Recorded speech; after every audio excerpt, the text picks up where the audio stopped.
Welcome back. તો વરસાદની આગળ વાત કરીએ તો બનાસકાંઠામાં પાણી ઓસર્યા બાદ અનેક જગ્યાએ તારાજીના દ્રશ્યો સામે આવી રહ્યા છે। પૂરની પાણી ઓસર્યા બાદ હવે ખરી સ્થિતિનો ખ્યાલ આવી રહ્યો છે।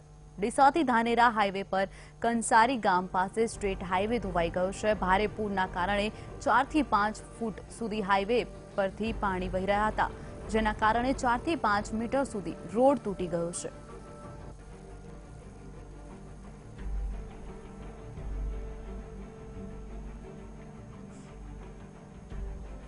ગયા બાદ હવે ખરી સ્થિતિનો ખ્યાલ આવી રહ્યો છે કે લોકો 2 દિવસ કેવી રીતે જીવ્યા હશે અને રોડ રસ્તાની હાલત શું છે।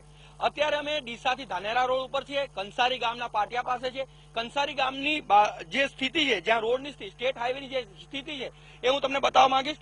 આ જે આખો રોડ છે એ લગભગ તૂટી ગયો છે। અત્યારે તમે જોઈ રહ્યા છો કે આ જે રોડ છે એ લગભગ તૂટી ગયો છે અને લગભગ 3 થી 4 મીટર જે રોડ છે એ આખો તૂટી ગયો છે અને ગમે ત્યારે આ રોડનો જે નીચેનો ભાગ છે, જે નીચેના બાકોરા પણ પડી ગયા છે। આ સંજોગોમાં અકસ્માત થવાની સંભાવના પણ રહી રહી છે।